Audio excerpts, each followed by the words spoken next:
Good evening, everybody. Welcome to the second half of our South Florida Tribune Broadcasting doubleheader.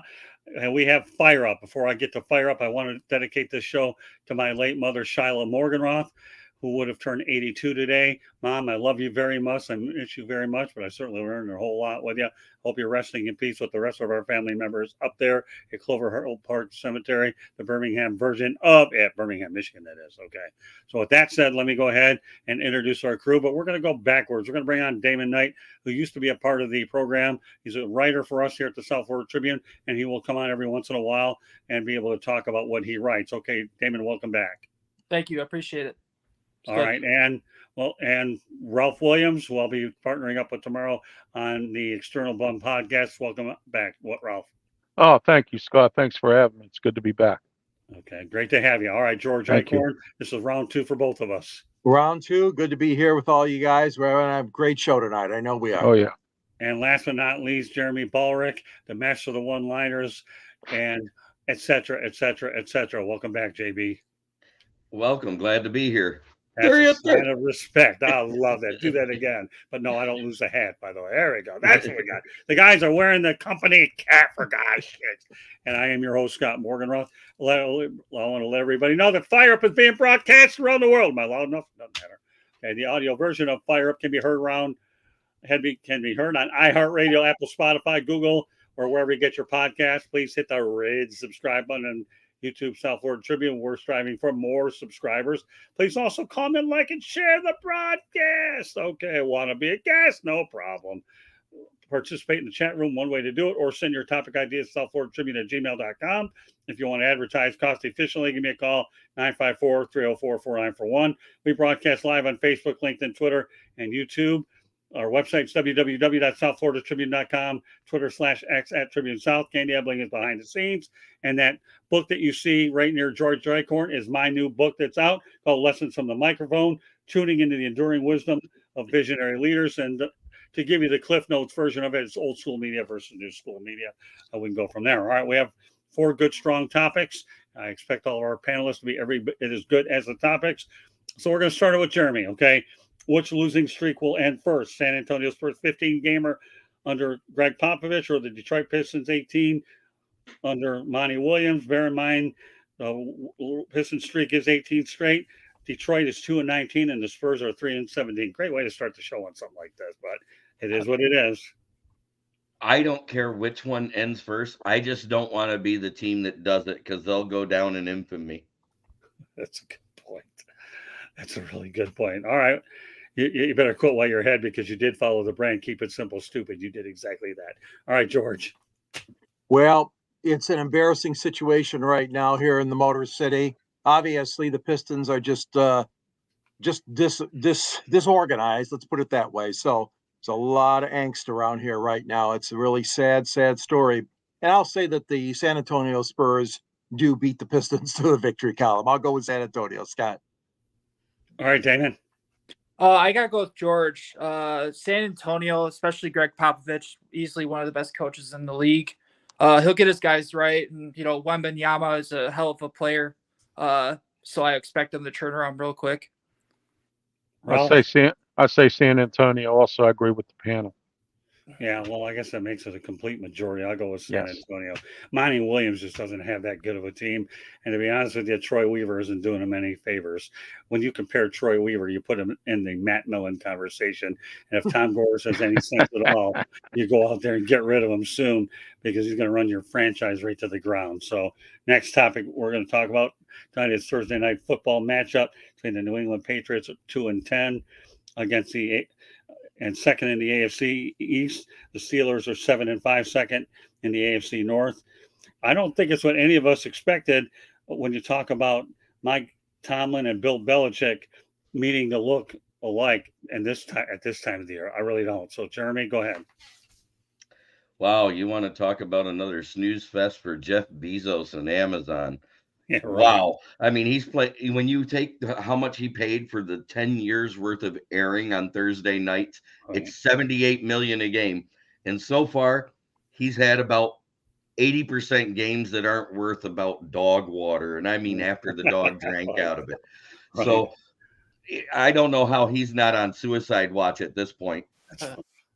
Well, you want to give me a score? I don't care if you give me that. Score, it's a race to 10. Whoever gets there first wins, because New England is the first team to only give up 10 points to 3 straight teams and lose. Okay. Do you have a current score now? No. 21-3 Patriots. Yep. Wow. Are you Really? serious? Yeah, they're Yeah. winning. 21 Mike Tomlin might be fired in the morning. Yep. All right. Well, George, continue. Well, yeah, I mean, look, it's an embarrassment, guys. It really is. I mean, we're talking about two of the best coaches in the last couple of decades in the NFL, two of the best. And now they've fallen on hard times, especially Belichick. I mean, he's got to get out of that situation and either retire or move on to another team. Tomlinson, again, I mean, it's just a situation where, you know, Jeremy, you got it, man. These Thursday night games have just been dogs for the most part. You know, but the situation is not good in neither one of those cities, although the Steelers still have a good shot at making a wild card if they can somehow pull it out. So, but that being said, yeah, both of these coaches, I would like to see them move on to other opportunities. Okay, Yeah, Damon, so hold Can I on. get that score update again? What was that? 21-3. yeah, New England's 21-3 leading, New England. right? All right, Ralph, Yep. we go in a certain order. Damon's next. You'll I'm follow sorry. him, all right? All right, Damon, go ahead. Yeah, I have to agree with like the coaching changes. I think Tomlin can find a better situation, and so can Belichick. As far as tonight's winner, I got to go with New England, especially because Belichick will do whatever it takes to win. Pittsburgh's in a tight spot with the injury of Kenny Pickett. So yeah, those are my thoughts. Okay, Ralph, you can go ahead.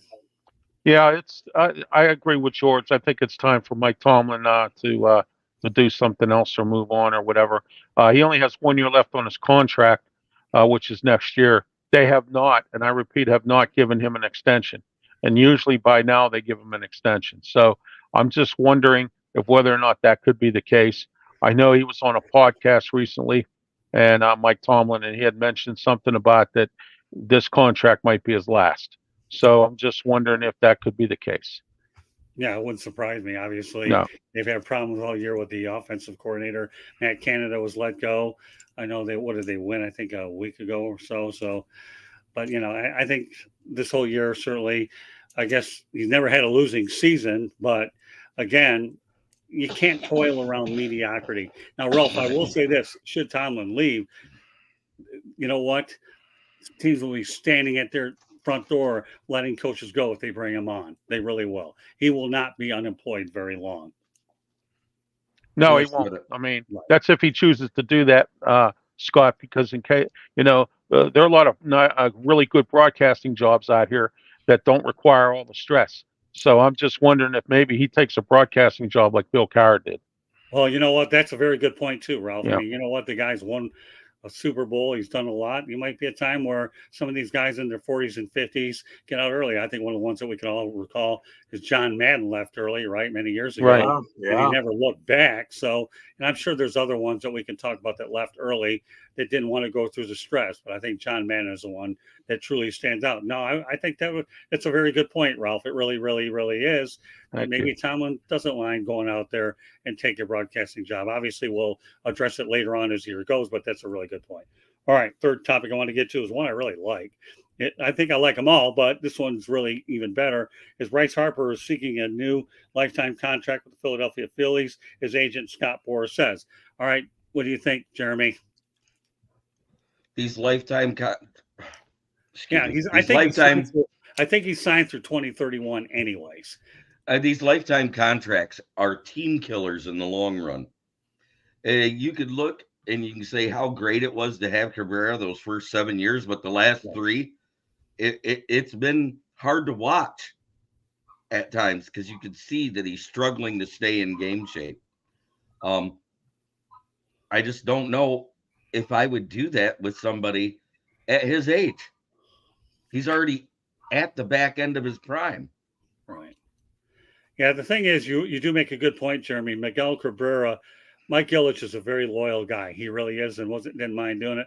And Miguel Cabrera was hampered by injuries on the back end, but I know he's going in as a Tiger. He didn't stay with the Marlins long enough, but you're right. Those back end contracts, if you extend them out long, but if there's one guy who I really admit, Jeremy, that does deserve it, I love Bryce Harper. I really do. This guy could play in any era. He ran into walls. He gave everything he had, and he seems to love the city of Philadelphia. So they've adopted him like a cult hero.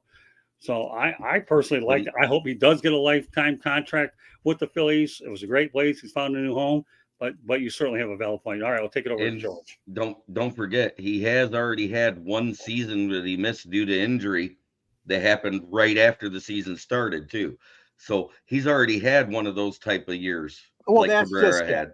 That's Yeah, but just Jeremy, I'm sorry, George. The one thing go I ahead. noticed though during the playoffs is the Phillies have been using him more at first base. So I think if you keep him at first base, the chances of him being able to play longer, because he's his own worst enemy in the ballpark. He really is running into walls. If you keep him at first base, you have a puncher's chance that you can get your value out of him. All right, George, pick it up from there. Well, no, I mean, you guys are spot on. I mean, the situation and the comparison to Miguel Cabrera is very valid.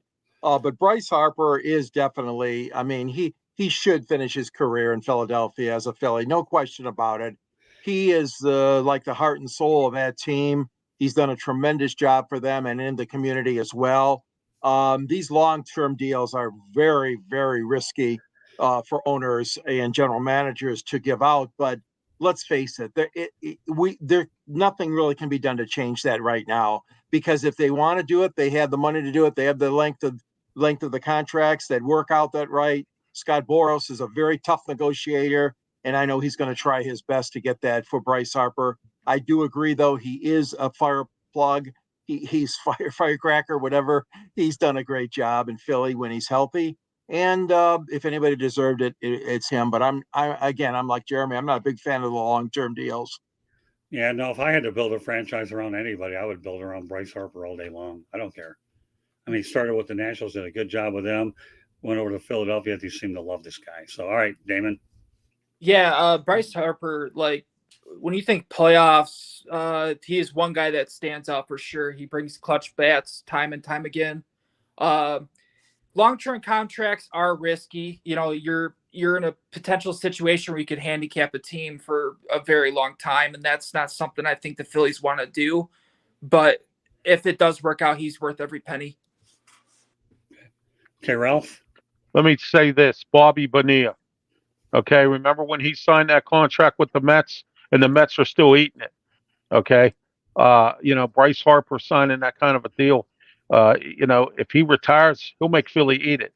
And then Philly doesn't have any, additional money to go out and get some other players. Don't forget about the Dodgers too. Every year the Dodgers, they bring all these high priced players and they all get hurt around the playoff time, and then they end up laying an egg. So, they are risky. It's a risky proposition here with this. Okay. All right. We have a couple of games I want to get to before we end the broadcast. First of all, we're going to go around the horn to Jeremy. We've got the Buffalo Bills with the Kansas City Chiefs. Give me why you're going to pick who and give me a reason. Well, I think I'm going to pick the Chiefs because unlike Josh Allen, Pat Mahomes does not throw a lot of interceptions. Okay. All right. Second game, Philadelphia Eagles at Dallas Cowboys. First time the Eagles got him, Dallas looks like they're rebounding, but have yet to play a team that has like a major winning record and win. And Philadelphia is a team that has a major winning record. I think Philadelphia will still end up pulling this out in Jerry's world. Well done, Jeremy. Okay, George. I can't go against Patrick Mahomes and the Chiefs, although the Detroit Lions beat them at home, as we know, in the first Thursday of the season. But I don't see Allen going in there and springing a victory for Buffalo. I really don't. The Bills are having a tough time this year. They'll make the playoffs, but I don't expect them to go anywhere. But in this game, Scott, I'll go with Kansas City by about 10 points. And you know what, Jeremy? I'll give you an opportunity to talk about the Lions and the Bears real quick. Who do you have? Well, I got the Lions. I think we saw the best out of the Bears when they played Detroit last time. And I don't think they haven't scored that many points since. And the Lions were able to pull it off in record fashion in a way that's never been done before. And I don't think the Lions will have to do that against them. number one, they have somebody finally practicing against the defense that can emulate Justin Fields' game and Hendon Hooker. So Okay. that gives them practice against a mobile quarterback. All right, Braylon Dennis says Dallas will get him. Well, we'll see. Could be right. Okay, well, Jeremy, let me ask you one other question then. How do you think Bruce Irvin did in his debut? Oh, he did fantastic. Anybody that gets a sack, and I could care less. It didn't look like he tried to murder Derek Carr like some people said, because his body was to the side. He Right. hit with his shoulder in his chest like you're supposed to. But when you're 250 pounds running at 20 plus miles per hour and you hit somebody, it's not easy to pull off. Okay, fair enough. Okay, George, give me the other prediction you had. You said Philadelphia and the Cowboys. Well, Philadelphia's got egg on his face. Let's face it, after that performance against San Francisco. So they are definitely going to bounce back with a victory in that game. The Lions, well, again, the weather conditions, the Lions play in a dome stadium, as we all know, and have for years and years. So when they get into these situations with the yucky weather or turf conditions that may not be the same, we all know what could happen. But the fact of the matter is they get much more talent than the Bears do. Come on, let's be honest here. The Lions will win, I'll say, by 7 points. Okay, back to the chat room real quick before we go over to Damon. Okay, Eric Dalton, thanks for being back on. Anzalone might be back, thumbs up, sideways, or whatever. All right, good. Thanks for bringing that out. That's there. why All I right, was doing all this while he was. Yeah, That's okay. what you meant. I noticed. There you go. All right, Damon. As far as like Kansas City and Buffalo, I gotta go with Kansas City. Josh Allen is a turnover machine. That's something that Kansas City definitely does not do a whole lot. So yeah, I look for them to have a big game. Lions and Bears. I read a quote recently that Jared Goff plays really well in bad weather. So I picked the Lions over the Bears. And then our Cowboys and Eagles, I have to go with the Eagles. They got something to prove this week. So who are you going in with that? Eagles? Mm-hmm. He said Eagles, yeah. Okay, I didn't hear that. Okay. Yeah. All right, let's go back to the chat room. Okay, Brian DeWitt wants to make a prediction. We're going to let you do it. He says 27-20. Thank you very much. I'll be watching for this score. Seems like an intriguing one for me. All right. Well, all right, Ralph, that leaves you with these 3 games. Okay, first I'm taking Kansas City. I think they're a better overall team. They have all their eggs in one basket, so I think they're going to be okay with that. And then I'm going with Detroit in the Chicago game. I think Detroit's going to pull it out, but it's going to be a dogfight because of the weather. Okay, it's never easy to play in bad weather like that anyway. And also, we'll see where the Bears go. Found out today that they're looking into Eric Bieniemy, so we'll see how that goes. All right, and then the final game, Philly and Dallas. That's always a dogfight too. But I'm going to take Philly in this one. They need to rebound from last week, so we'll see how they do. Back to the chat room. Denzel Snipes, my colleague on Sideline Sports. He's firing out predictions, and I'm putting him out. Eagles, 34-31 walk-off field goal. Okay, that's possible. They always do play them tight. All right, let's see what he says in Detroit. Lions 27-10 for win number 10. Hope you're right. And just to give everybody a side note, I've been to Soldier Field, so I know what the wind does on Lake Michigan. All right, my predictions are as such. Kansas City, because as you guys mentioned, Josh Allen is a turnover machine. Secondly, I do believe the Eagles are going to rebound and beat the Cowboys. I think the Cowboys struggle against teams over 500, and the Eagles have been their nemesis. And last but not least, I'll give the Lions the win over Chicago. But like Ralph said, okay, it will be a dogfight at Soldier Field. I'll be curious to see what the weather conditions are going to be like. And, of course, Candy Ebling is chiming into the party, and she says NFC North always plays each other tough. No doubt about it, Candy. All right, with that said, great job of you guys. Folks, just, let's fire up. My name is Scott Morgan Roth, Motor City Madmouth. Glad to be joined by Jeremy Bulrick, George Eichhorn. What are you covering your mouth up, Jeremy? Did you say something? I started to laugh because Eric Dalton did another one there. It says Josh Allen 4 passing touchdowns. Too bad 2 of them are to KC. I like this guy. Eric Dalton. You know what? You tell your man Dalton, we got a spot for him here. Okay. Yep. Let them reach out to this guy. All right, well, let him know. In the foreseeable future, Eric Dalton can take his candid comments and bring them on and talk to us. Okay, so let's go ahead before I get to my numbers. I actually like the chat room better anyway. So Josh Allen, we'll put it up there for those that are watching. here on YouTube. Josh Allen, 4 passing TDs, too bad 2 of them are to Casey. I love that, Eric. Good stuff. All right, back to Denzel. All right, Kansas City 35-31. Holmes owns Allen at Arrowhead, but we're going to get another thriller. Denzel Snipes, by the way, I should point out, will be also on our crew for a Professor and a Pupil. So we'll probably start again. We have one more episode lined up. I believe it's going to be December 17th. The projected crew right now, and I'll have it all finalized, will be myself, Jacob Christner, Jeremy Ballrick will be on that, and Denzel Snipes. So we'll have some updates as to when we do it, but that's a projected day that we're going to do it. Candy and I need a week off from the week that was up in Wisconsin, and we're definitely going to get, but we'll be raring to go. And then after the first of the year, Jeremy will own Sundays with us. He'll be on Professor and the Pupil, and then this Fire Up show with Candy Ebling as well. So we'll make sure that Sundays are taken care of. So with that said, let me get to my predictions before another chat comes in, but I love it. I told you, the chat room is beautiful stuff.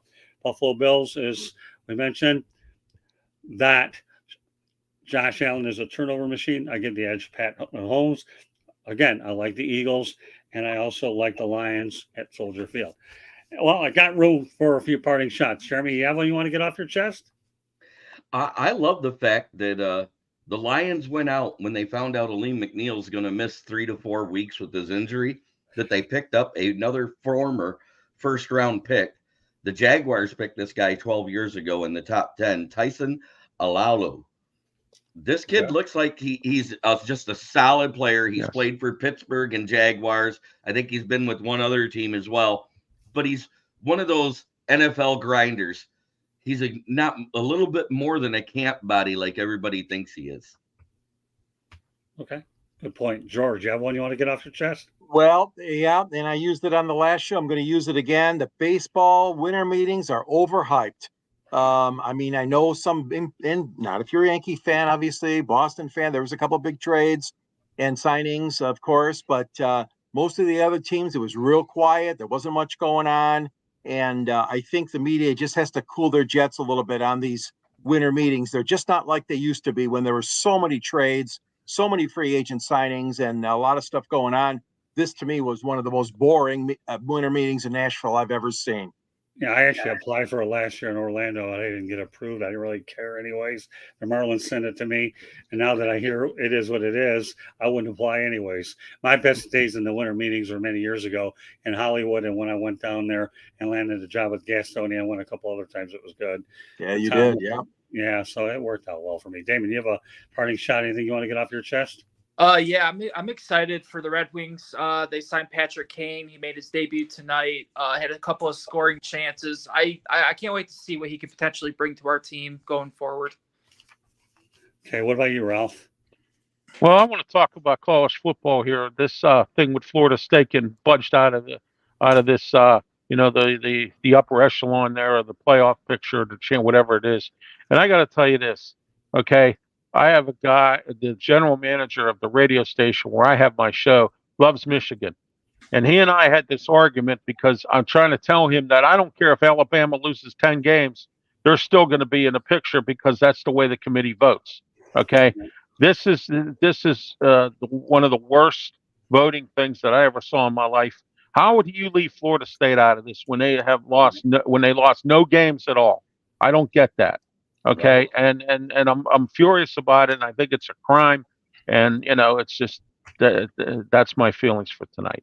Well, bottom line, it's been a trending story all week anyways, but I guess like the majority of us believe, thankfully there'll be 12, so we don't have this to talk about next year for sure. But my parting shot is kudos to Jim Leland making it to the baseball. Yes. I really am.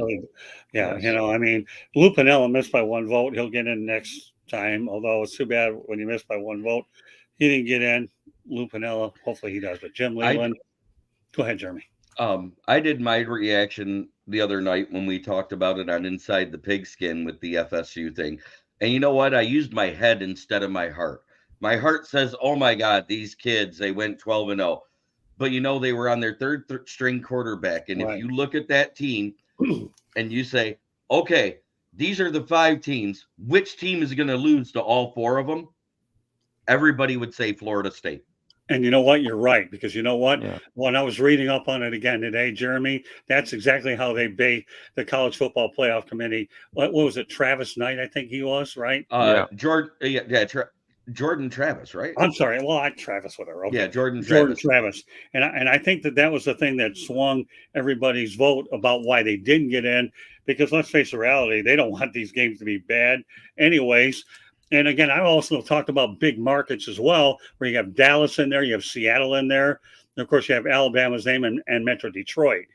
And now again, Florida State 13. I saw him play against Miami, and this Jordan Travis is phenomenal. This kid, he really is. And as Brent DeWitt said, and he's right. Of course, they did get this chef. We all know that. Yeah. I mean, but again, it had to do with exactly what I said. The college football playoff committee said, okay, out of these 5 teams, which one has no shot at winning with their current roster? Right. That's what it comes down to, because that was actually in the college football board's scheme of things. They said the undefeated team is not always going to make it. Yeah, and you know what? You're right. You really are. But Jeremy, I read the same thing that you did, okay? The bottom line is they didn't think Florida State had a chance to compete with any of these 4. But the one thing I also mentioned the other night on Inside the Pigskin, how can you put Alabama in and leave Texas out when Texas beat Alabama? Yes. Right. You can't. That's why if you're going to put Alabama in, that means Texas had to be above them. They got that right. Yeah, they did. Of course, Washington was a no-brainer. I mean, come on. They played really well, Pac-12 and Michigan. So I actually think they got it right. I feel bad for Florida State. But again, you're going to have 12 next year, and nobody's going to care about 13, whoever gets left out. It doesn't matter. That's right. Yeah. I think that if they were going to do it, they should go 16 like they do at the level below, I think, FCS. But I'll take 12 over the current system all day long. I really will. I actually sent an email to the college football playoff board for the 12 team, an idea that I had.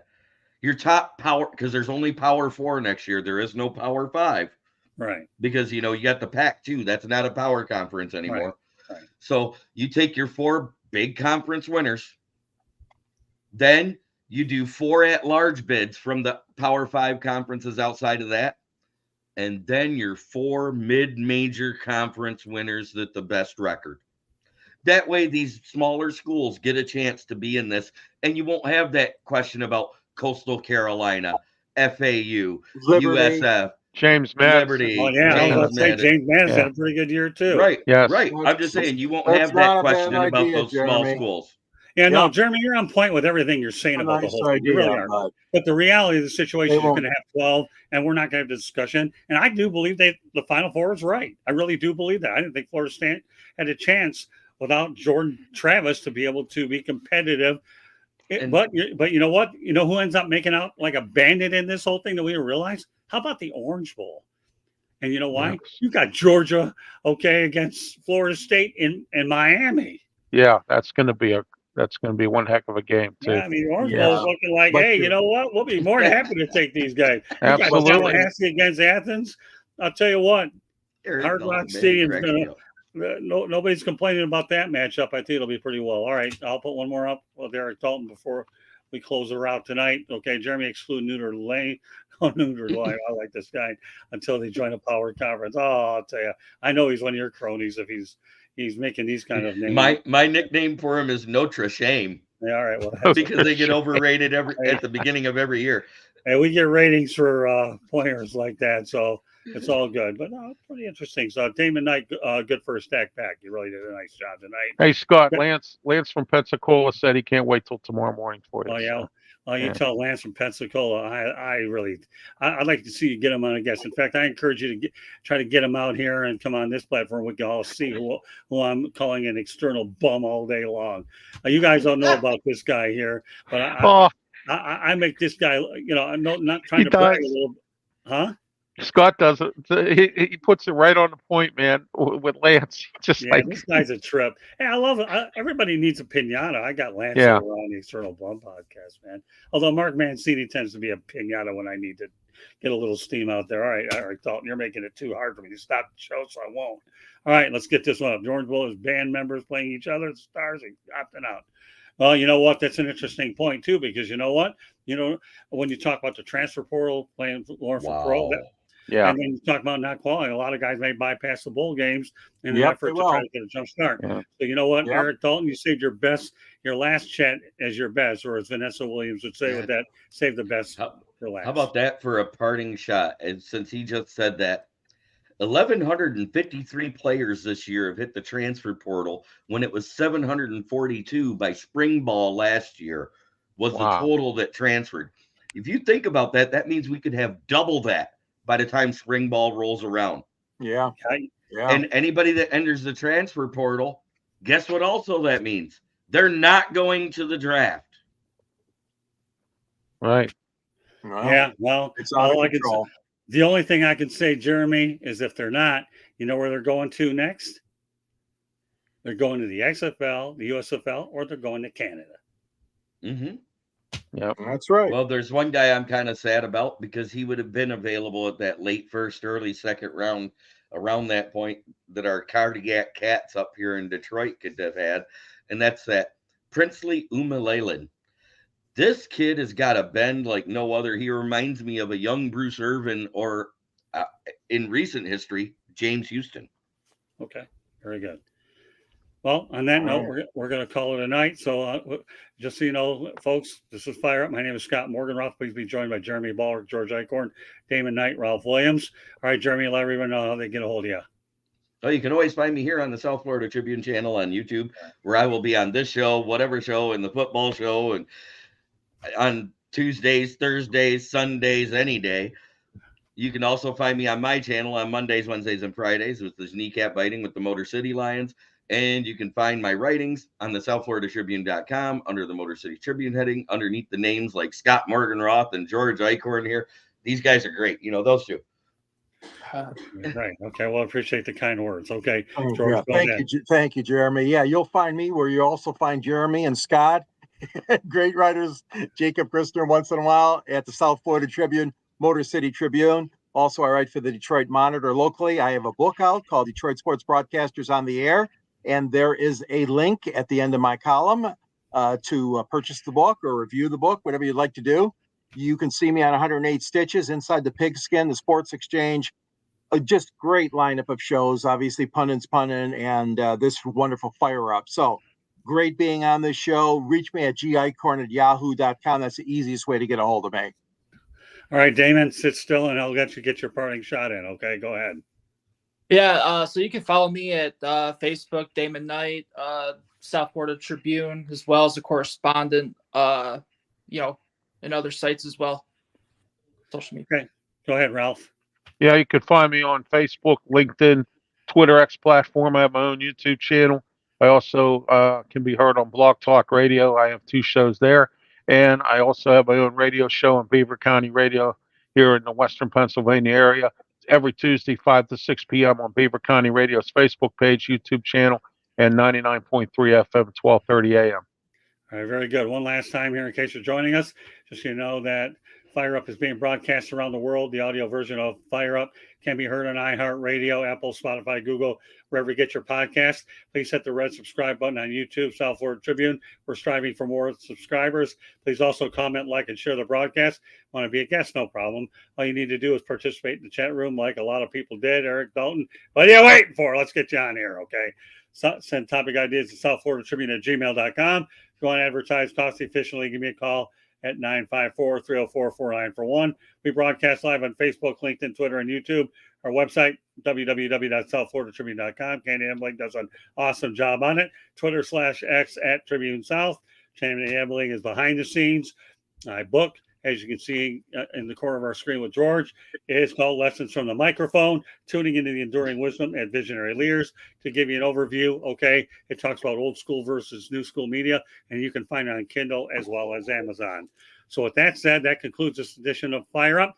So on behalf of my crew, we want to thank you very much for joining us. Candy Ebling will probably be in the late Thursday night seat next week, but obviously, we just came back from Wisconsin. Want to give her a chance to take a break, work on the website, and it's great to be on with these guys. I come out when the situation presents itself. Been a really good show tonight. Really enjoyed doing it. So good night, everybody. Have yourself a great weekend, and we will catch you the next time.